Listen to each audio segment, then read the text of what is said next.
has Rab got it right? They're well known for their outdoor kit, but now they're making a range for cyclists. And this jersey uses a yarn made in part from coffee grounds. Do I smell like an espresso? And is this stuff any good? Let's find out.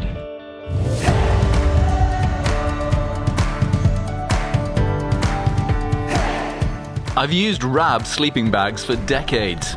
I took their 200-gram down bag on the Torino-Nice rally and on a recent bivvy in Scotland. They gave me this new Cinder kit to review, but I'm not sponsored in any way and I'm free to say what I think, and I shall. From their new Cinder range, I've been sent 5 items. Most are good, but not perfect and won't suit everyone. But we know Rab can make good waterproofs and warm kit. So I think this entire range is going to be judged on just 2 products that I'm wearing. Their first bike jersey and their first bike shorts. Rab could have called this jersey the Espresso because it's made with coffee grounds.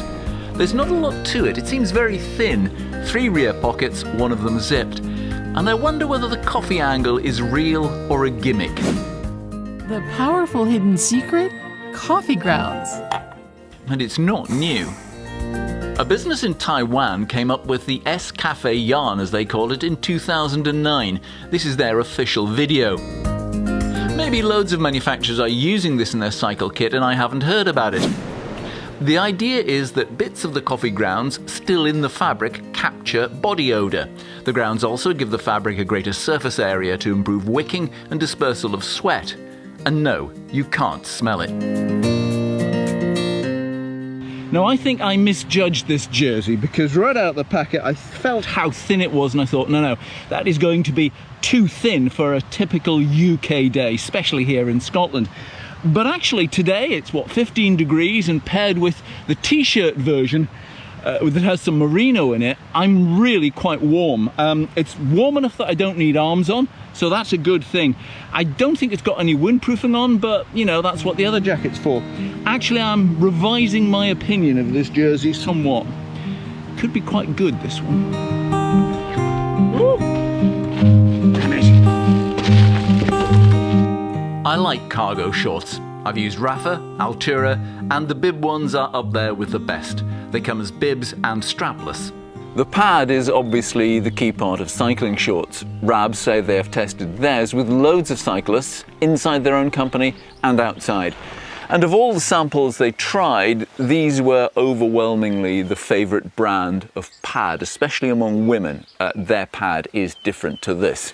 Now, cargo shorts are cut differently to some road shorts. Now, as I hope you can see on a pair of my ASOS shorts, the front is just above the end of the pad. On Rab, the front is much higher. There's this extra band of fabric. Now, I think that's partly to allow for extra pockets at kidney height. These are great because you can use a non-cycling top and still have somewhere to put valuables or your phone. I often go out in a base layer or regular clothes with just these shorts. There are also 2 thigh pockets, as you would expect. Initially, I felt the cut on the groin area of these shorts was too tight. I tried medium and large, but after 4 washes, they've softened a lot. But the fabric on these is much thicker than the ASOS ones. The washing definitely softens them up, but I've yet to commit to trying them on a multi-day ride. There are 3 waterproof jackets in this biking range for different levels of deluge, and the Phantom is the lightest at 100 grams. I've used it cycling, running and walking. It has impressive waterproof numbers, but there are 2 things you should know. A good and a not so good. With a hood, you've got to find a way of stowing it. Here, there's a tiny little hook and clip. So the hook and clip just fasten together, and that's your hood stowed. So it's absolutely tiny, but not so good is that the stuff sack it comes with, well, I lost it on day 1. That really needs to be sewn inside the jacket. I like my lightweight stuff and I love this jacket. It is superb in showers, but I would only use it when heavy rain was unlikely. That is because it is just so light and so thin. So when it gets drenched, you inevitably feel a bit damp or clammy, even though the rain hasn't come through. Also, the durable water repellent finish on this is not free of fluorocarbons. The other two waterproofs in the range are, but that is something RAB tell me they are working towards. I was given links to listen in on some of their product briefings, and I think they have a good ethos. Actually, that's part of the reason I'll do a video like this about their kit. I think trying is better than not. The Ridgeline jacket is quite different to most cycling jackets I've worn. I can't decide if I like it or how I'd use it. You can probably see there's a different fabric on the front of this jacket to the back, and the same with the front and back of the arms.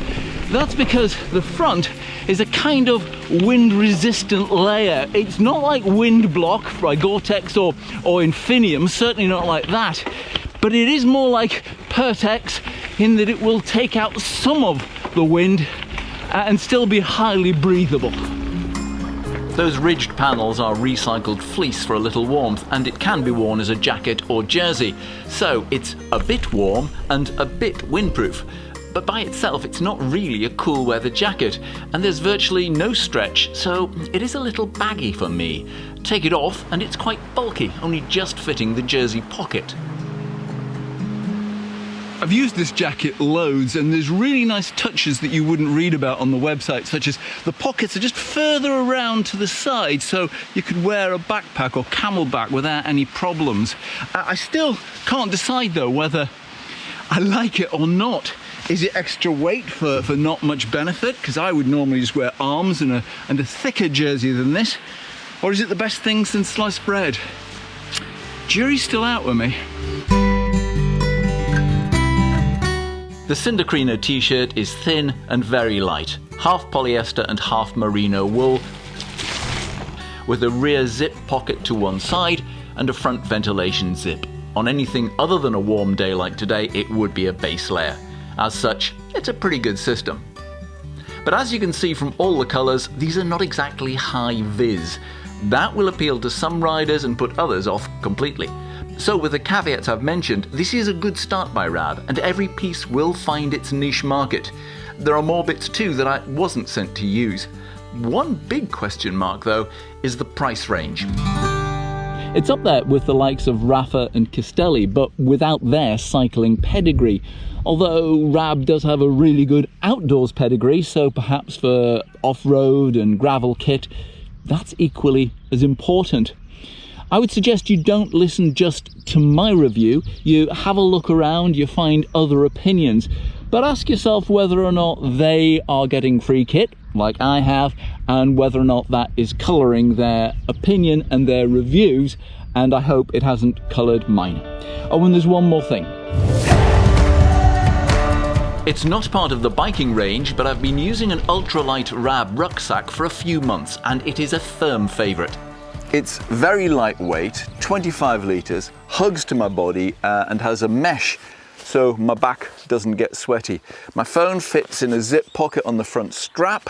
The side ones aren't zipped, but they go right around, or at least this one does. It's elasticated and it holds things securely.